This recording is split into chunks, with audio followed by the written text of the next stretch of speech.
The setting sun painted the mountainside in hues of orange and purple as three friends hiked down the forest path. Alex led the way with sure footsteps, followed by Maya and Leo bringing up the rear. Their hometown of Blackwood Hollow was still several miles ahead, marked only by the abandoned buildings visible between the trees in the distance. Do you really think we'll find anything out there? Leo asked warily, glancing into the deepening shadows beneath the pines. Those old buildings have got to be falling apart by now. That's why we gotta check it out before they're gone completely. Alex said over their shoulder. All our lives we've heard rumors about that place, but no one ever goes in. What if there's some big secret hidden in there? I don't know. It feels kind of wrong. Maya hugged her arms, glancing around slowly. Have you noticed how all the birds and animals get real quiet when we pass by here? I think something is watching us. Alex laughed. You're just freaking yourself out. There's probably nothing left in that empty town but dust and spiders.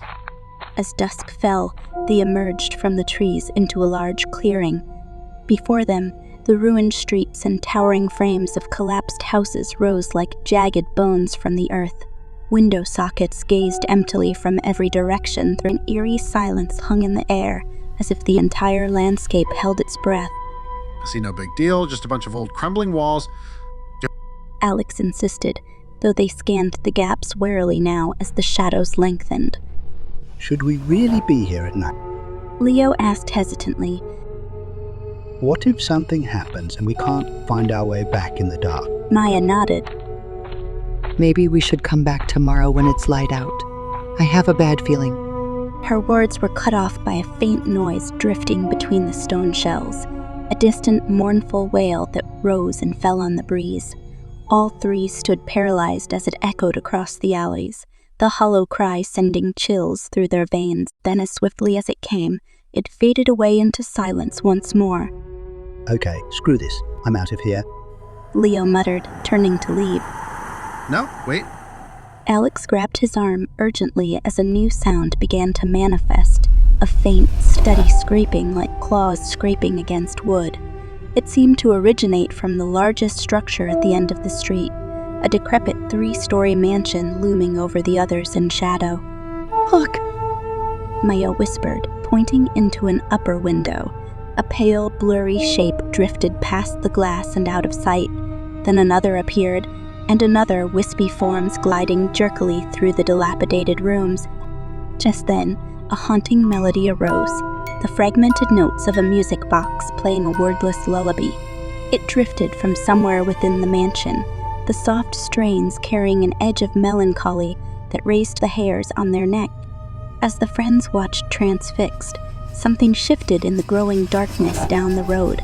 A pale figure was drifting slowly between the ruins, a willowy form barely distinguishable from the mist itself. It paused beside a crumbled wall, turning as if gazing right at them with strange eyes that glowed an eerie green in the shadows. Then it started silently gliding toward them. Run? Now. Alex hissed, shoving Leo into motion as all three bolted back down the path.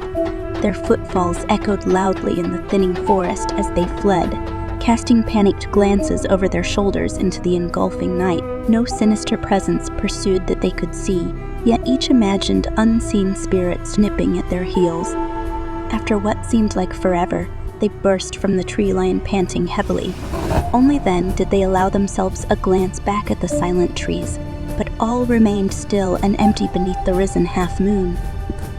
What the hell was that? Leo panted, clutching a stinging side. You guys saw it too, right? With the glowing eyes? Maya nodded slowly, hugging herself tight. The image of that floating, ghostly pale figure lingered hauntingly in her mind's eye. It was watching us. Did you hear that screaming and music coming from the mansion? I told you there was something not right about that place. She hissed at Alex, who ran a shaking hand through their hair.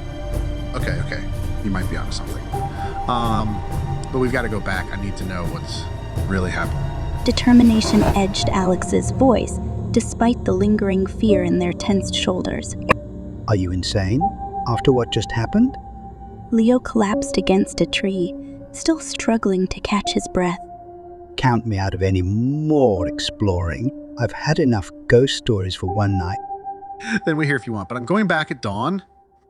With that, Alex strode ahead down the dark path, leaving their uneasy friends no choice but to follow as always into the unknown.